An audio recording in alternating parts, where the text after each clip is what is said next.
Hi. Hi. ஒரு விஷயத்தை பத்தி பேசலாம்னு வந்தோம். ஆனா அது கூடவே வந்து பை ஒன் டேக் ஒன் ஃப்ரீன்ற மாதிரி இன்னொரு இஷ்யூ தானா வந்துச்சு. கர்நாடகாவை பத்தி இஷ்யூஸ் பேசினாலே டெய்லி ஒரு இஷ்யூஸ் வந்துட்டே இருக்குல்ல. இல்ல எனக்கு ஒண்ணு புரியல. அது எப்படி கர்நாடகா ஒரு மாநிலத்துக்கு மட்டும் எப்ப பாரு கரண்ட் நியூஸ்லயே இருக்கிறாங்க. ஏதாவது ஒண்ணு நடந்துகிட்டே இருக்குதாங்க. அதுல இப்ப ரீசெண்டா நடந்த 2 விஷயம். ஒண்ணு வந்து தமிழ்ல இருந்து கன்னடம் வரல அப்படின்னு வந்து அங்க இருக்கிற பாலிட்டிஷியன்ஸ்ல இருந்து எல்லாரும் சண்டை போட்டுட்டா கூட பரவாயில்ல. இதுல வந்துட்டு ரொம்ப கீழே இறங்கி இவங்கள மாதிரி பேசுது ஹைகோர்ட். ஒரு நீதிபதி வந்து என்னங்க சொல்றாரு, நீங்க வல்லுனரா, மொழி வல்லுனரா, அதுவா இதுவா, இவங்க காமன் பீப்புள், அதாவது காமன் பீப்புள் இன்ட்ரெஸ்ட பேச வேண்டியவங்க தான் நம்ம நீதிபதிகள்.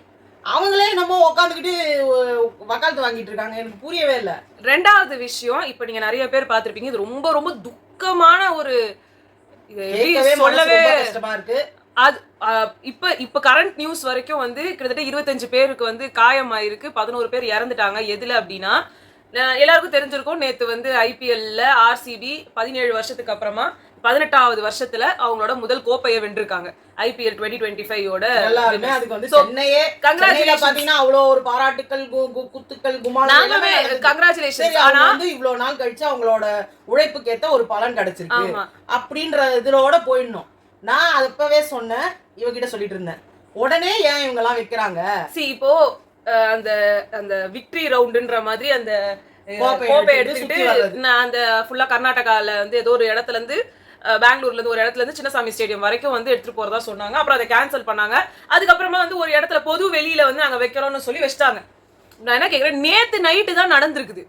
இனி ஒரு 24 மணி நேரத்துக்குள்ளவே பார்த்தனா ஆர்சிபி வின் பண்ணதுக்கு ராத்திரி பூரா யாருமே தூங்கல. நைட்டெல்லாம் வெடி வெடிச்சு உண்மைதான், அது என்ஜாய் பண்ண வேண்டியதான். இவ்வளோ வருஷம் அவங்க பட்ட கஷ்டத்துக்கு ஒரு பலன் கிடைச்சிருக்கு. கண்டிப்பா அதை என்ஜாய் பண்ண வேண்டியதான். சூட்டோட சூட்டா ஏங்க எல்லாமே பண்றீங்க. இது சாதாரணமா எல்லாம் நடந்துதா? அங்கங்க ஜனங்க திரண்டு இருப்பாங்க, அவங்கவுங்க செலிப்ரேட் பண்ணுவாங்க, அவங்கவுங்க பண்ணுவாங்க, அதோட முடிஞ்சிடும். அந்த ராத்திரி பூரா கொண்டாட்டம் நடந்து கூட ஒரு வழக்கோ ஒரு மோசமான செயலோ அங்க நடக்கல.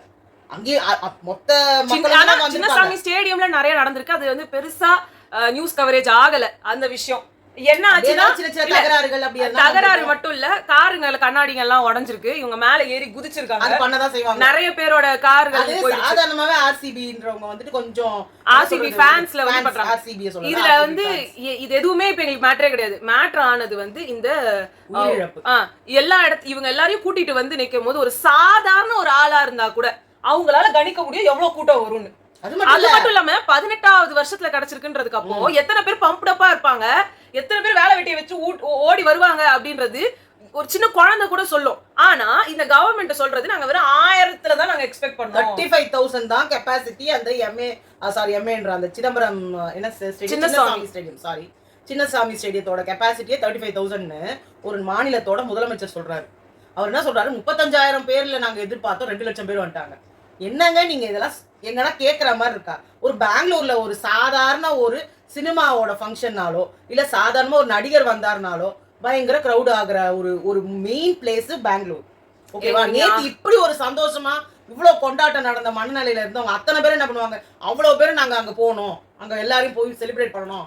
நார்மலாவே விராட் கோலி வந்தாருன்னா எவ்வளவு கூட்டம் வருதுன்னு எல்லாருக்கும் தெரியும். இதுல விராட் கோலி மட்டும் இல்லாம அந்த மொத்த டீமும் வராங்கன்றப்போ எல்லாரும் ஸ்டேடியத்துக்குள்ள வரவங்க எல்லாரும் டிக்கெட் வாங்கிட்டு உள்ளே போறாங்க. உள்ள போறவங்க பாதி பேர் வெளியே உள்ள போக முடியாம ஒரு கும்பல் இருக்காங்க பாருங்களேன். அவங்க எல்லாரும் இதுக்குதான் இதான அவங்களோட சான்ஸ் பாக்குறதுக்கு. இவங்க 2 லட்சம்ன்றது கூட கம்மி, அங்க நிறைய பேர் வந்திருப்பாங்க. ஆனா இதுல பெரிய இது என்னதுன்னா, அவங்க எல்லாரும் என்ட்ரி ஆகிறதுக்கு முன்னாடியே இந்த கூட்டம் அங்க வந்திருக்கும்ல. கண்டிப்பா அப்பவே வந்து ரூட்டை மாத்தி எல்லாரையும் அனுப்பி இல்ல கொஞ்சம் டிலே பண்ணி மெட்ரோ ஃபுல்லா வழிஞ்சி ஒருத்தர் மெட்ரோக்குள்ளேயே பயங்கர டிராஜடி நடந்திருக்கும் போல. அப்படி பேக்டா. அப்புறம் அந்த ஜனங்களை எப்படி திருப்பி உள்ள வராங்க, எப்படி திருப்பி இப்போ அவங்க எல்லாரும் உள்ள வந்தாங்க. சரி, இப்போ அவங்க வந்துட்டதுக்கு அப்புறமா இங்க அவ்வளோ ஸ்டாம்பீட் நடந்து சாகுறாங்க. நீங்க ஈவெண்ட் நடத்திக்கிட்டே இருக்கீங்க. 10 மினிட்ஸ் நடத்தினாங்க, 5 மினிட்ஸ் நடத்தினா அதை கேன்சல் பண்ணிருக்கணுங்க. அப்ப நீங்க அந்த கொண்டாட்டத்துக்கு உண்டான கொண்டாட்டத்துக்கு முக்கியமானவங்க யாரு? அந்த மக்கள். அந்த மக்கள் இறந்ததை பத்தி கூட கவலைப்படாம இந்த விஷயம் நடக்கும்போது ஒரு ட்வீட் படிச்சேன். எனக்கு அவ்வளோ வந்து கடுப்பா இருந்தது. அவங்களோட வெற்றி ஒரு 4 பேரை காவு கூட வாங்காதான்னு ஒருத்தன் வந்து போட்டிருக்கான். அவங்க போடுவாங்க. இது என்ன போடுவாங்க அவங்க எல்லாம். இது ரொம்ப கேவலமா போயிட்டு இருக்கு. அதாவது இது சேவ் ஹியூமனிட்டி அப்படின்ட்டுலாம் வந்துச்சு. அதுக்கு ஆர்சிபியே வந்து ஒரு போட்டோ ஹியூமனிட்டி சேவ் போட்டாங்க. இன்னைக்கு இவ்ளோ பெரிய ஒரு ட்ராஜடி, ஒரு ஸ்டாம்பீட். நான் ஏன் இதை வந்து ஏன் வேற எங்கேயுமே கூட்டம் சேர்ந்தது இல்லையா அப்படின்னா, இப்போ கொஞ்ச நாள் முன்னாடி நம்ம வேர்ல்ட் கப்பை வாங்கிட்டதுக்கு அப்புறமா மும்பைல இதே மாதிரி அவங்க கோப்பை எடுத்துட்டு வராங்க. இங்க நம்மளுக்கு ரொம்ப ஸ்டார் பிளேயர் அப்படின்றவங்க ஒருத்தர் 2 பேரு, ஆனா அங்க டீமே ஸ்டார்ஸ் தான். மும்பை டீம் இல்ல, ஃபுல் இந்தியன் டீம் எடுத்து வராங்க. அதுல விராட் கோலி இருக்காரு, ரோஹித் சர்மா இருக்காங்க, ஹார்திக் பாண்டியா, பும்ரா, ஆமா. சோ அவங்க எல்லார் மேலயும் இருக்கிற கிரேஸ்ல கூட அங்க மும்பைல ஒரு என்ன சொல்றது அசம்பாவிதமோ எதுவுமே நடக்கல. கண்டிப்பா நிறைய பேருக்கு மூச்சு திணறி இருக்கலாம், நிறைய பேருக்கு வந்து அந்த இடத்துல நிக்க முடியாமலாம் இருந்திருக்கலாம். இது வந்து நார்மலா ஒரு எந்த கூட்டம் கூடனாலுமே வரும். ஆனா சாவர அளவுக்கு போகுது அப்படின்னா அவங்க கீழே விழுந்து அவங்க மேல ஏறி ஏறி ஏறி ஏறி இப்படிதான் சாவ முடியும். அது மட்டும் கிடையாது, எந்த ஒண்ணுமே ஒண்ணு நடந்ததுன்னா ஒரு டைம் பீரியட் கொடுக்கணுங்க அவங்களுக்கு. கொஞ்சம் அந்த என்ன சொல்றது மாப் லெவல்னு சொல்லுவாங்கல்ல, அந்த இதை கொஞ்சம் குறைக்கிறதுக்கு எல்லாருக்கும் நான் முதல் நாள் பார்க்கும்போது எல்லாருக்கும் போகணும்னு தோணும். 2 நாள் கழிச்சோடனே இல்ல பாதி பேர் என்ன கிரேஸ் தெரியுமா, first day first show grace தான். அதேதான், ஃபர்ஸ்ட் நாள் ஃபர்ஸ்ட் ஷோ நான் போய் பாத்துறணும். இப்ப சென்னை கூட ஐபிஎல் வாங்குனாங்க, கிட்டத்தட்ட 10 நாள் 15 நாள் கழிச்சு தான் இங்க வந்தாங்களே. அப்படிதான் பண்ணணும். நான் கூட சொல்லிட்டே இருந்தேன். இப்ப நான் சொல்ற மாதிரி நான்லாம் ஒரு சாதாரண இங்க இருக்கிற ஒரு லேடி, எனக்கு தோணுது இது மாதிரி நிறைய பேர் போட்டிருக்காங்க. ஏன் அதை வந்து ஒரு 2 நாள் தள்ளி வச்சான்னா, இந்த சண்டே வச்சான்னா ஓரளவு கொஞ்சம் குறையும். சண்டேன்னும் போது யாரும் வேலைக்கு போறவங்க எல்லாருமே இருப்பாங்க. இதுல பாதி பேர் நான் வேண்டாம் ரஷ்ஷா இருக்கும் போவேணான்னு. இதுல என்ன எனக்கு புரியலன்னா, அங்க இருக்கிற டெபியூட்டி சிஎம் அண்ட் சிஎம் 2 பேருமே அங்க இருக்கிறத கண்டுக்காம நீங்க அவங்களுக்கு சால்வ போத்துறது என்ன, பேசுறது என்ன, இந்த இடத்துல நாங்க வந்து வேற எந்த பிளேயர்ஸுமே நாங்க கொண்டு வரல. இல்ல நாங்க பிளேயர்ஸையும் சொல்லல, ஏன்னா அவங்களுக்கு தெரியாதுங்க. பட் அவங்களுக்கு இன்ஃபர்மேஷன் வந்திருக்கணும் ஆக்சுவலா. ஆனா எனக்கு இன்னொரு கோவம் வந்து ஒருத்தவங்க மேல, விராட் கோலி அவங்களோட வைஃப் அனுஷ்கா சர்மா மேல இருக்குது. நியூஸ் வந்துகிட்டே இருக்கு அவங்க இறந்துட்டாங்க இத்தனை பேருன்னு. அந்த டைம் பார்த்து நீங்க அவரை வந்து அந்த செலிப்ரேஷன்ல போட்டோ எடுத்து ஸ்டோரியில வைக்கிறது வந்து கேவலத்தின் உச்சம். ஏன்னா இவங்களோட மென்டாலிட்டி எல்லாம் எப்படி இல்லங்க, நீங்க என்ன நடக்குதுன்றத ஒரு நிமிஷம் நீங்க இந்த சோஷியல் மீடியாக்குள்ள வந்து இத பண்றீங்கன்னா கண்டிப்பா இந்த விஷயத்தை நீங்க பாத்துக்கணும். அப்படி கூட அவ்வளவு கண்ணை மறைக்குது அவங்களுக்குலாம். இது மட்டும்தான் அவங்களுக்கு முக்கியமா, இது முக்கியம் தாங்க. உங்களோட வாழ்க்கையில இருக்கிற ஒரு பெரிய அச்சீவ்மெண்ட் இது. ஆனா அங்க இருக்கிறவங்க சாவறவங்க மக்களை விட இது முக்கியம் கிடையாது. அத வந்து நாங்க சொல்லல, ராகுல் காந்தி அதே இப்ப எப்படி இருக்கோ காங்கிரஸ் கவர்மெண்ட், அந்த காங்கிரஸ் கவர்மெண்ட்டுக்கு உள்ள ஒரு முக்கிய தலைவரா இருக்கிற ராகுல் காந்தி சொல்றாரு, செலிப்ரேஷன் வந்து மக்கள் உயிரை விட பெருசு கிடையாது, கொண்டாடி இருக்க கூடாதுன்னு சொல்றாரு. பிரஸ் மீட் வந்து நடத்துனாங்க இந்த இஷ்யூக்காக. நாங்க எதிர்பார்க்கவே இல்லைன்னு அவர் சொல்றப்போ அங்க இருக்கவங்க கேக்குறாங்க எத்தனை பேர் இறந்திருக்காங்க அப்படின்னு. எங்களுக்கு இன்னும் அந்த இன்ஃபர்மேஷன்லாம் வரல. காயப்பட்டவங்க இருக்காங்க, அதுக்குள்ளேயே 11 பேர் இறந்துட்டாங்கன்னு வியூஸ் வந்துருச்சு. அந்த டைம்லயுமே அவங்க வந்து உங்களை மாதிரிலாம் எங்களால பேசிட்டு இருக்க முடியாது, சும்மா உங்களுக்கு வாய்க்கு வந்ததெல்லாம் நீங்க பேசுவீங்க, ஹாஸ்பிட்டல் போய் கன்ஃபார்ம் பண்ணிக்கிட்டு தான் அதை சொல்ல முடியும் அப்படின்னு சொல்றாரு. அதாவது இது எப்படி இருக்குன்னா, துக்க வீட்டுல வந்துட்டு கை கொட்டி சந்தோஷமா என்ஜாய் பண்ணுவாங்க தெரியுங்களா. ஒரு சில இதுல சொல்லுவாங்க இவங்க துக்க வீடு, ஆனா வந்து கை கொட்டி நல்லா கும்மி அடிச்சு பாட்டு பாடி செலிப்ரேட் பண்றாங்க. இந்த ரொம்ப 100 இயர்ஸ் மேல இறந்துட்டாங்கன்னா சொல்லுவாங்க கல்யாண சாவு அப்படின்னு. அந்த மாதிரி இருக்கு. செத்து போனது ஒரு 9ஆம் கிளாஸ் படிக்கிற ஒரு சின்ன குழந்தை. அது எவ்வளவு ஒரு ஆர்வத்தோட பாக்குறதுக்கு வந்திருக்கும். அவங்க வீட்டுல நினைச்சிருப்பாங்களா அந்த இடத்துல வரும்போது இந்த பொண்ணு நம்ம திருப்பி போகும்போது இந்த பொண்ணு வரப்போறது இல்லை உயிரோட. எவ்வளோ ஒரு கொடுமை. இதே மாதிரி ஒரு விஷயம் ஆந்திர பிரதேஷ்ல ஒரு படத்துக்காக நடந்தது இல்லைங்களா. அப்ப எவ்வளவு பேர் திட்டினாங்க. அல்லு அர்ஜுன் அவர்களை நீங்க அரெஸ்டே பண்ணீங்க, இங்க கவர்மெண்டே கரெக்டா நடத்தல. இப்ப இங்க யார் அரெஸ்ட் பண்ணுவீங்க? ஏன்னா ஹைகோர்ட்டுக்கு வந்து தமிழ்ல இது ஒரு தக் லைஃப்ன்ற ஒரு படத்துல ஆடியோ லான்ச்ல கமல்ஹாசன் சார் வந்து அதுக்காக குரல் கொடுக்க பேசின ஒரு விஷயத்துக்காக வந்து பேசுறதுலாம் ரொம்ப பிஸியா இருக்காங்களே தவிர்த்து ஹைகோர்ட் வந்து இப்படி ஒரு விஷயம் நடந்ததுக்கான எந்த ஒரு ஸ்டேட்மெண்ட்டோ இல்ல எதுவுமே சொல்ல முடியாது. என்ன சொல்லுவீங்க? ஆமா நாங்க தப்பா ஒரு துக்ககரமான, ஆமா இது தெரியாம இதெல்லாம் ஆக்சிடென்ட்ஸ் ஹேப்பன் நான் என்ன சொல்றேன் அப்படின்னு சொல்லிட்டு வந்து தப்பான ஒரு விஷயம் சொல்லிட்டாரு. இல்ல நீங்க மன்னிப்பு கேக்குறதுல என்ன ஈகோ அப்படின்னு வந்து சொல்லியிருந்தீங்க. அவரோட படத்துல வந்த ஒரு டயலாக் தான் இன்னைக்கு வரைக்கும் எல்லாரும் சொல்லிட்டு இருக்காங்க. மன்னிக்கிறவன் மனுஷன், ஆனா மன்னிப்பு கேக்குறவன் பெரிய மனுஷன்.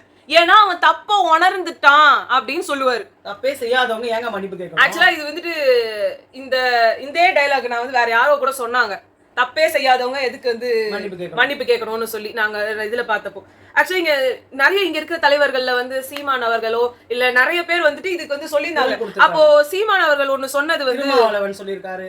இல்ல அவரு இல்ல சீமான் அவங்க சொன்ன ஒரு அழகான வார்த்தை சொன்னாரு அவரு. இந்த இது நம்மளோட தமிழ் டெக்ஸ்ட் புக்ஸ்ல 7th ஸ்டாண்டர்ட்ல புக்லயும் 8th ஸ்டாண்டர்ட் புக்ஸ்லயும் வந்து தமிழ் ஓட மொழியில இருந்து வந்த இது கிளை மொழிகளான திராவிட மொழிகள்னு சொல்ற நம்ம மொழிகள்ல வந்ததுதான் கன்னடம், மலையாளம், தெலுங்கு அப்படின்னு சொல்லி அதுல வந்து எழுதியிருக்கோம். இவங்க எல்லாம் என்ன சொல்றாங்க, உங்க நாடு உங்க புக்கு நீங்க என்ன வேணாலும் போட்டுக்குவீங்க, உங்களோட மொழி உங்களோட என்ன வேணா நீங்க போட்டுப்பீங்க அப்படின்னு சொல்லுவீங்க. அப்ப இது வரைக்கும் வந்து நான் எத்தனையோ கால்வெல் அவர்கள்ல இருந்து நிறைய பேர் புக்ஸ் எழுதியிருக்காங்க. அந்த புக் யாரு கேட்டாலும் இந்த கமெண்ட் செக்ஷன்ல வந்து நிறைய இந்த நியூஸ் இதுல எல்லாம் வந்துட்டு புதிய தலைமுறை, தந்தி டிவி, நியூஸ் 7 தமிழ்நாடு, சத்தியம் டிவி, இதுல எல்லாம் வந்து கமெண்ட் செக்ஷன்ஸ்ல ஒரு சில பேர் வந்து திடீர்னு வராங்க. அவங்க எல்லாருமே வந்து என்ன பண்ணிடுறாங்க அப்படின்னா, நாங்க வந்து இந்த மாதிரி நீங்க பேசுறதுலாம் வந்துட்டு ஒரு இதுவுமே கொடுக்க மாட்டீங்க, ஒரு ப்ரூஃப் இல்ல, தமிழ் உங்களோட மொழி இல்ல அப்படின்னு சொல்றதுக்கு, தமிழ்ல இருந்து கன்னடம் வரல அப்படின்றதுக்கு உங்க ப்ரூஃப் என்ன? அவங்களால காட்டவே முடியாது. இப்போ நீங்க இப்படி அந்த ஆர்கியாலஜிஸ்ட்ல இருந்து அப்புறமா வந்து நம்மளோட மொழி வல்லுநர்கள் சொல்ற பேச்சுல இருந்தே வருவோம். புரோட்டோ டிராவிடியன் மொழி அப்படின்னு ஒண்ணு இருந்திருக்கும், அதுல இருந்தா இதுல தான் வந்திருக்கும் அப்படின்னு சொல்றாங்க.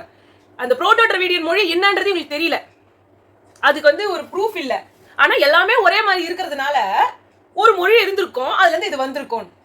இன்னைக்கு இருக்கிற நாங்க பேசுற தமிழுக்கும் நீங்க பேசுற கன்னடத்துக்கும் நிறைய வந்து சிமிலாரிட்டிஸ் இருக்கு. ஆனா நாங்க இப்ப பேசுற தமிழே ஒழுங்கான தமிழ் கிடையாது, பிரம்மி தமிழ் கிடையாது.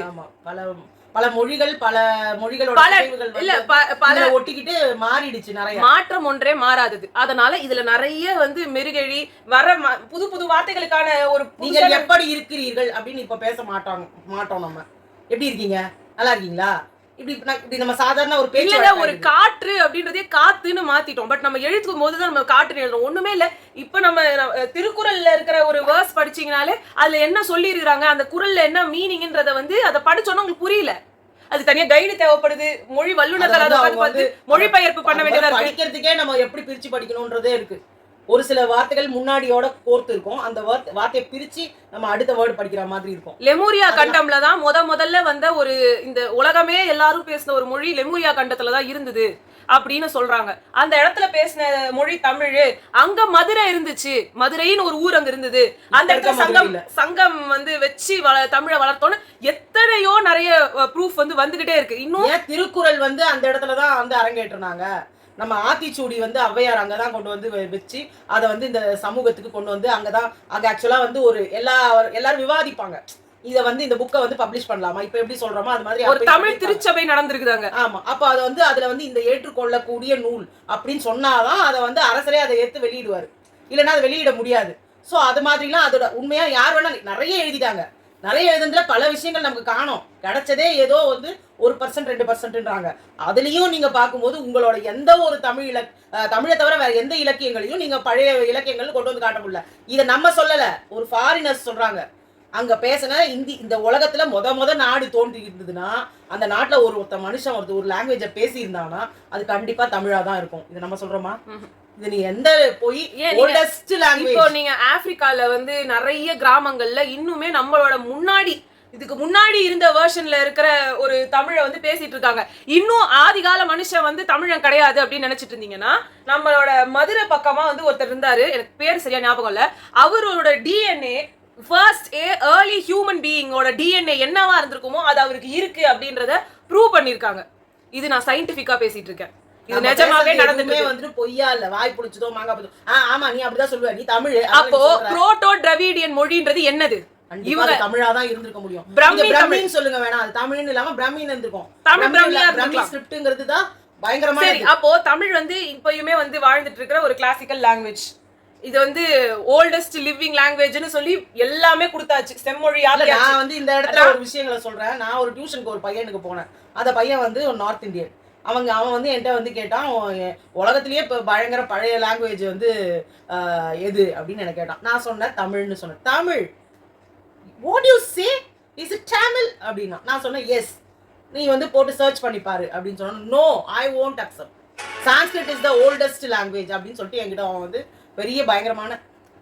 அப்புறம் என்ன ஆச்சு, அந்த பையன்கிட்ட நான் சொன்னேன் இந்த மாதிரி, ஓகே நீ போய் போட்டு பாரு லாங்குவேஜ் என்னன்னு போட்டு பாரு அப்படின்னு சொன்னா அவன் ஒத்துக்கவே மாட்டான். அந்த பையன் சான்ஸ்கிரிட் தான் அப்படின்னா. அவன் வந்து ஜஸ்ட் ஒரு தேர்ட் ஸ்டாண்டர்ட் படிக்கிற ஒரு குட்டி பையன் வச்சுக்கோங்களேன். ஸோ அது அவனெல்லாம் நம்ம வந்து ஒன்றுமே பண்ண முடியாது, அவனெல்லாம் மாற்றவும் முடியாது. ஏன்னா பெரியவங்களே பிடிவாதமாக இருக்கும்போது சின்ன பசங்களை எப்படி போய் மாற்ற முடியும் நம்மளால?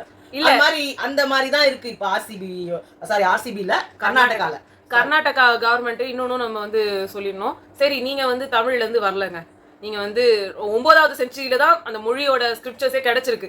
சோ அப்ப நீங்க ஏதோ ஒரு மொழியில இருந்து தான் வந்திருக்கணும். அதுக்கு முன்னாடி மொழிகள்லாம் எக்ஸிஸ்ட் ஆயிருக்குன்றப்போ எங்க இது தமிழ்ல இருந்தா மலையாளம் வந்துருச்சுன்னு மலையாள இவங்க எல்லாம் ஒத்துக்கிட்டாங்க. தெலுங்குக்காரங்க எவ்வளவு ஒத்துக்கிறாங்கன்றது தெரியல, பட் அவங்களும் ஒத்துப்பாங்கன்னு தான் நினைக்கிறேன். சோ நீங்க ஒத்துக்கல, அப்ப நீங்க வந்து மேபி வந்து சான்ஸ்கிரிட்ல வந்தது ஒத்துக்கிட்டீங்க. அப்புறம் ஏன் ஹிந்தி பேசக்கூடாது உங்க நாட்டுல? உங்க மாநிலத்துல ஹிந்தி பேசலாமே, உங்களோட பாயோ பேசணும் தானே அவங்க. அப்புறம் நீங்க சமஸ்கிருதத்துல இருந்து எவ்வளவோ மாறி, ஏன்னா அங்க வந்து இது அம்மா அப்பாலாம் கிடையாது, மாதா பிதா தான். ஒண்ணும் இல்ல, நம்ம தென்கொரியால வாழ்ந்தவங்களே அவங்களே சொல்றாங்க, உங்களோட லாங்குவேஜ்ல உங்களோட வேர் சொல் தான் எங்களோட லாங்குவேஜ்ல நிறைய வந்திருக்கு. இல்ல இப்போ உங்க இது கன்னடத்துல வந்து இருக்கிற வார்த்தைகள்ல வந்து பாத்தீங்கன்னா பல் பல் நிறைய வார்த்தை, அதுல வந்துட்டு நான் சொல்ற பேசிக் வார்த்தையே வந்துட்டு இது வண்டின்னு நம்ம சொன்னோம்னா அவங்க வா எடுத்துட்டு பா போட்டுருவாங்க, வண்டின்னுவாங்க. அந்த வா வர வேர்ட்ஸ்ல எல்லாம் பாத்தீங்கன்னா அந்த பா போட்டு தான் நிறைய வரும். அதே மாதிரி தந்தை தாய் இப்படிதான் சொல்லுவாங்க. நம்ம ஊர்ல அது தந்தை தாய் சரி ரெண்டுமே. ஆனா வந்து சமஸ்கிருதத்துல மாதா பிதா தானங்க இருக்குது, அங்க எங்க தந்தை தாய்ன்ற வார்த்தையே கிடையாது. சரி, நீங்க பேசக்கூடாது இந்த வார்த்தை. நீங்க சமஸ்கிருதத்துல இருந்து வந்திருக்கீங்க, அப்போ உங்க ஊர்ல சமஸ்கிருதத்துல இருந்து மொத்த உருவமா வந்திருக்கிற ஒரு மொழி ஹிந்தி. ஆமா, அப்ப அவங்க நல்லா தான் பேசாம கலந்தது தானே அந்த லாங்குவேஜ். அவங்க ஏங்க உங்க ஊர்ல பேசக்கூடாதுன்னு நீங்க தடுக்கிறீங்க? SBI ஓனர் கிட்ட போய் சண்டை போடுறீங்க. நாங்கலாம் ஐயோ பரவாயில்ல இந்த மாதிரி தான் நிக்கணும் அப்படின்ட்டு நாங்க உங்களுக்கு சப்போர்ட் பண்றோம். நீங்க மட்டும் நீங்க சமஸ்கிருதத்துல இருந்து தான் வந்திருக்கீங்கன்னு சொல்றாங்க. நீங்க நார்த் இந்தியாக்கு ஜாயின் பண்ணிக்கோங்க, நார்த் இந்தியாக்கு ஜாயின் பண்ணிக்கோங்க. அவங்க இதுல வந்து பாத்தீங்கன்னா இப்ப நார்த்ல எந்த மொழியும் உயிரோட இல்ல, எல்லாம் அப்படியே குறைஞ்சிட்டு வந்து என்டேஞ்சர்ட் ஸ்பீஷீஸ் நிலைமையில தான் இருக்குது. இப்ப அவங்க லாங்குவேஜ்லாம் அவங்க விட்டு கொடுத்துட்டாங்க, அவங்க வந்து ஹிந்தியை தான் பிரதானப்படுத்துறாங்க. ஹிந்தின்றது ஒரு லாங்குவேஜ், யாருக்குமே மதர் டங்கா ஹிந்தி இருக்க முடியாது. ஆனா நிறைய பேர் அவங்களோட மதர் டங்கா ஹிந்தியை போட்டுக்கிட்டாங்க. ஏன்னா இவங்க மார்வாடின்னு போடுறது இல்ல, அவங்களோட மதர் டங் வந்து ராஜஸ்தானின்னு சொல்றது இல்ல, பீகாரி லாங்குவேஜை யூஸ் பண்றது. நிறைய டயலெக்ட்ஸ் இருக்குதுங்க, சிலதெல்லாம் நம்மளுக்கு தெரியுது. இப்ப குஜராத்தின்னு தெரியுது, குஜராத்திக்கு அதுல டயலெக்ட்ஸ் இருக்குது, அது தெரியல போயிடுச்சு. இப்ப ஒண்ணுமே இல்ல, தமிழ்நாட்டிலேயே வந்து படுகான்னு ஒரு லாங்குவேஜ் இருக்கு. அவங்க அங்க பாதுகாத்து அவங்க பேசிக்கிட்டே இருக்கிறதால மட்டும்தான் இன்னைக்கும் அந்த லாங்குவேஜ் வந்து உயிரோட இருக்குது. அங்க நீங்க பேசாம தமிழ்நாட்டுலதான் வாழறாங்க, அவங்களுக்கு தமிழ் தெரியும். ஆனா அவங்க கம்யூனிட்டிக்குள்ள மட்டும் அந்த லாங்குவேஜ் பேசுறாங்க. அதே ஃபார்மேட் கல்யாணத்துல கூட நம்ம பண்றோம். நம்ம சாய் பல்லவி அவங்க வீட்டு மேரேஜ்லாம் கூட நம்ம பார்க்கலாம். நிறைய அந்த ட்ரெஸ் ஃபார்மேட், அந்த டான்ஸ், அந்த எல்லாமே அந்த ஃபார்மேட் ஹிந்தில எல்லாத்தையும் யூஸ். பாலிவுட் வந்து பெருசா இருக்கிற அளவுக்கு அங்க இருக்கிற மராட்டியோட ஃபீல்டுல வந்து பெருசா இல்ல, குஜராத் ஃபிலிம்ஸ் பெருசா வர்றது இல்ல, பஞ்சாபி ஃபிலிம்ஸ் வருதுனாலுமே ஃபிலிம்ஸ் வந்தாலுமே அதுக்கான ஒரு ரீச் இல்ல. ஆனா இங்க நம்ம கர்நாடகால KGF வந்துச்சுன்னா மொத்தமா உட்கார்ந்து நம்மளும் தான் பாத்துட்டு இருக்கோம். நம்மலாம் அதெல்லாம் அவ்வளவு கை தட்டணும். காந்தாரா படம் வரும்போது இங்க ஒரு படம் ரிலீஸ் ஆச்சு, அந்த படத்தை எல்லாரும் காலி பண்ணிட்டாங்க. காந்தாராவை தான் எல்லாரும் கொண்டாடினாங்க. அப்ப ஏன் எங்க மொழியை நீங்க கொண்டாடுறீங்கன்னு அன்னைக்கு சண்டை போட்டுருக்கலாமே. ஆனா வந்து எப்பா பாரு எதை எடுத்தாலும் நீங்க வந்து நிக்கிறது என்னன்னா சினிமா. ஆமா, அதாவது நீங்க தண்ணியை கொடுக்க மாட்டேன்னு சொல்லுவீங்க, ஆனா இங்க இருக்கிற எல்லாத்தையும் யூஸ் பண்ணுவீங்க. எங்களோட கரண்ட் யூஸ் ஆகும், எங்களோட நிலக்கரி யூஸ் ஆகும், எங்க ஊர்ல இருந்து எல்லா பொருளும் அங்க யூஸ் ஆகும். உங்க ஊர்ல ஒரு வெள்ளம் வந்தா திறந்து விடுறது தமிழ்நாட்டுக்கு தான் இல்லீங்களா? அது இயற்கையா பார்த்து அது திறந்து விட்டுட்டு அந்த மழையை வர வைக்குது, அதுல நீங்க தண்ணியை திறந்து. இப்ப நிறைய பேருக்கு இது தெரியுமா கூட தெரியல, இந்த RCB vs CSK அப்படின்றது ரொம்ப நாளுக்கு முன்னாடி எல்லாம் இந்த ஒரு பகை அந்த இதெல்லாம் கிடையாது. ஆனா என்னைக்கு பாலிடிக்ஸ் உள்ள என்டர் ஆச்சோ, காவேரி பிரச்சனைன்றது ஒண்ணு வந்து ரொம்ப பயங்கரமா எடுத்து வந்தாங்களோ அப்பதான் இந்த RCB vs CSK முட்டிக்கிச்சு. நீங்க நினைக்கிற மாதிரி விராட் கோலி vs தோனி அது கிடையாது. இது ரொம்ப டீப், இதுல பயங்கரமான பாலிடிக்ஸ் இருக்குது. அத புரிஞ்சுக்காம சண்டை ஆக்கிடுவாங்க இத. அதனாலதான் இவ்வளவு கலாட்டா வருது. ஏன் அப்படி நீங்க சொல்றீங்கன்னா ஸ்டார்ட் பண்ணி விட்டவங்க அவங்க. அதை இனிமே அதை நிறுத்தவே முடியாது. 2 பேர் நினைச்சாலுமே இனிமே நிறுத்த முடியாது. 2 பேரோட எப்படி இவ்ளோ இருந்தாலுமே இந்த IPL வந்து மத்த நிறைய டீம்ஸோட வந்து ரைவல்ரி இருக்குது. ஏன் CSK vs MIன்றது எல் கிளாசிக்கோ அப்படின்னு சொல்றாங்க. ஆனா என்னைக்குமே இந்த டீம் அந்த டீமை வெறுக்காது, அந்த டீம் இந்த டீமை வெறுக்காது. ஏன்னா வெறுக்கிற அளவுக்குன்றது ஒண்ணும் இல்ல. நீங்க இன்னொருத்தர் கூட நீங்க பாலிடிக்ஸ் எடுத்து வரலாம், அதுலயுமே ஹிந்தி திணிப்பு. ஆமா, அப்புறம் இது வந்துட்டு ஹிந்தி எதிர்ப்பு. ஸ்போர்ட்ஸுக்குள்ள என்னைக்கு பாலிடிக்ஸ் வந்துச்சோ ஸ்போர்ட்ஸ் போயிடும். ஸ்போர்ட்ஸ்மேன்ஷிப்ன்றதே முதல்ல சகிப்புத்தன்மை, ஓகேங்களா? ஒருத்தர் சகிச்சுக்கணும். ஒண்ணுமே இல்ல. விராட் கோலிக்கே அந்த சகிப்புத்தன்மை இல்ல, உண்மையா சொல்ல போனீங்கன்னா. அவர் வந்து செம்ம பிளேயர், இந்தியன் எல்லாருக்கும் பிடிச்ச பிளேயர், எல்லாருக்கும் ஒரு ஐடல் மாதிரி. பட் அவரோட ஆட்டிடியூட்ன்றது எப்பவுமே எல்லாருக்கும் வந்து ஒரு சம்டைம்ஸ் நமக்கு அந்த IPLல வந்து அவரோட காமிச்ச இமோஷன்ஸ், நேத்து அவர் காமிச்சதெல்லாம் ரொம்பவே வந்து நேத்து உண்மையிலேயே கஷ்டமா இருந்தது. கண்ணீர் விடுறாரு. அது உண்மையிலே இதுதான் இந்த மாதிரி தான் நம்ம அவர்கிட்ட எதிர்பார்க்கிறோம். அந்த உண்மையான எமோஷன்ஸை காமிக்கலாம். ரொம்ப நல்லா இருந்தது. நேத்து அவர் வந்து கண்ணீர் விடுறாரு. அது ஒரு ஆனா இன்னைக்கு அவரோட என்ன சந்தோஷம் எது அவர் பட்டாலுமே கண்ணுக்கு நேரா வர்றது அந்த ரத்தம் தான். அந்த அத்தனை பேரோட உயிர் போனதுதான் வந்து கண்ணுக்கு வருது. அந்த கோப்பை கண்ணுக்கு தெரியல. அந்த ஒரு கொண்டாட்டமே வந்து சோகத்துல போய் முடிஞ்சிச்சு பாருங்க. அது ரொம்ப கொடுமை. ஸ்போர்ட்ஸ்மேன்ஷிப்ன்றது ரொம்ப முக்கியமான ஒரு விஷயம். நான் வந்து இந்த இதுக்காக நான் வரல. இப்ப ஏன்னா நம்ம ஆல்ரெடி எல்லா இடத்துல இருந்து அடிச்சிட்டு இருக்கும்போது தேவையில்லாத இது ஒரு பிரச்சனை. இந்த மொழி பிரச்சனை வந்து உயிரே உறவே தமிழே அவர் சொன்னது தப்பே இல்ல. நீங்க எல்லாம் நம்ம எல்லாருமே வந்துட்டு திராவிடம்னு ஏங்க இருக்கு? எல்லாம் ஒண்ணுக்குள்ள ஒண்ணு விட அவரு அந்த சிவண்ணாவை பார்த்துதான் சொன்னாரு. ஆனா அவரு ஒரு ஸ்டேட்மெண்ட் சொன்னாரு பாருங்க. எனக்கு அது என்னன்னே வந்து அப்படியே அந்த முழு பூசணிக்காய் இதுல போட்டு மறைக்கிறாம அங்க எல்லாம் தலையாடிட்டு நீங்க எல்லாம் ஒண்ணும் பண்ண முடியாது. அவரு ஒரு சூழ்நிலை கைதிதான். அவரோட குழப்பே அங்கதான் ஓகே அப்படின்னு சொல்லிட்டாருன்னா அவர் அங்க போட்டு எல்லாமே அவர் நாஸ்தி பண்ணுவாங்க. எத்தனையோ இடத்துல எத்தனையோ வந்திருக்கும் போது உங்களுக்கு இப்ப ஹிந்தி வந்து அப்ப ரொம்ப முக்கியம் தானங்க. ஹிந்தி பேசுறவங்கள ஆதரிங்க.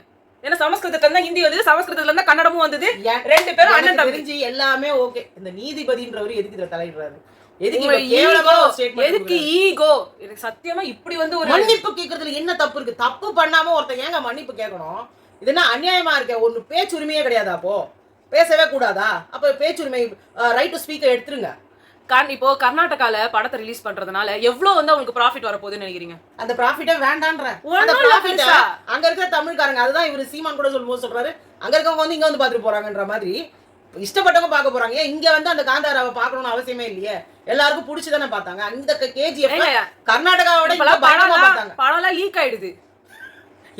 தியேட்டர் வந்த அன்னைக்கு இங்க வந்து எல்லாருக்கும் வந்து போட்டு அது எல்லா குடும்பத்தோட உட்கார்ந்து பாத்துறாங்க. நல்ல படமா கர்நாடகால இன்னும் வந்து போய் தியேட்டர்ல போய் பார்க்க போற ஆடியன்ஸ் வந்து ரொம்ப கம்மியா தான் இருக்க போகுது. கொஞ்சம் ஆடியன்ஸ் வேற மாநிலத்துல போய் பாத்துட்டு போறாங்க. இது ஒண்ணுமே இல்ல. அடுத்து இது ஓடிடில வரும். இல்ல பெங்களூர்ல சென்னை எவ்வளவு தூரம் இருக்குது? 3 hours. ஒன்னும் பெரிய விஷயம் இல்ல. இன்னும் பெங்களூர்ல முக்காவாசி கன்னட ஆளுங்க அவங்க ஊர் ஆளுங்க இல்லன்றதுனாலதான் அவங்க இதுவே பண்ணிட்டு இருக்காங்க. ஃபுல்லா நார்த் இந்தியன்ஸும் வேலை தேடி வர்றவங்க தான் நிறைய பேரு. இப்ப பாரு எவ்வளவு பிரச்சனை. ஏன் மொழியில பேசு, ஏன் மொழியில பேசு. ஒரு பொண்ணு வந்து செருப்பாலே அடிக்குது. அது நம்ம பார்க்கும்போது ரொம்ப கவலையா இருந்தது. யாரா இருந்தா ஆனா அடுத்த நிமிஷம் நீங்க இப்படி பண்ணி விட்டுறீங்க. ஆமா, உங்களுக்காக நாங்க பரிதாபப்படுறோம். அடுத்த நிமிஷம் ஏன்டா இப்படி பரிதாபப்பட்டோம் நம்மளையே நான் திங்க் பண்ண வச்சிருக்கீங்க. சோ இந்த ஒரு கலவரத்துல வந்து எனக்கு தெரிஞ்சு பயங்கரமான ஆக்ஷன் எடுத்துருக்கணும். ஆனா அது யாரும் எடுக்க போறது இல்லை. ஏன்னா அது கவர்மெண்டே பண்ணல. ஒரு உயிர்கள் போச்சு பாருங்க. ரொம்ப மோசமான ஒரு விஷயம். இந்த ஒரு சின்ன கொண்டாட்டத்தை இவங்க தவிர்க்க வேண்டிய ஒரு விஷயம். இதை கொஞ்சம் ஒரு 10 நாள் தள்ளி போட்டிருந்தா இந்த உயிர்கள் போயிருக்காது. அழகா எல்லாரும் சந்தோஷமா என்ஜாய் பண்ணிக்கலாம். ஒரு ஆயிரக்கணக்கிட்ட லட்சக்கணக்கில் வரவங்க இதுல ஏன் ஆயிரக்கணக்கான இடத்துல வந்து நிக்க வைக்கிறீங்க? அவங்க ஏறுறாங்க, குதிக்கிறாங்க, மேல இருந்து கீழே விழுறாங்க, எத்தனையோ வண்டிங்க நாஸ்தியா போச்சு. இது தேவையா? என்ஜாய்மெண்ட்ன்றது என்ஜாய்மெண்ட்டாவே இருந்துக்கலாம். சந்தோஷமா இருந்து இதை என்ஜாய் பண்ணவங்க லாஸ்டா இவ்வளவு தூரம் கஷ்டப்பட்டு கொண்டு வந்துட்டு அந்த சந்தோஷத்தை கூட என்ஜாய் பண்ண முடியல. அந்த பிளேயர்ஸ்க்கெல்லாம் மனசு கஷ்டமா தானே இருக்கும். இப்போ இவ்வளவு தூரம் 2.5 மாசம் அவங்க வந்து இதுக்காக உழைச்சாங்க.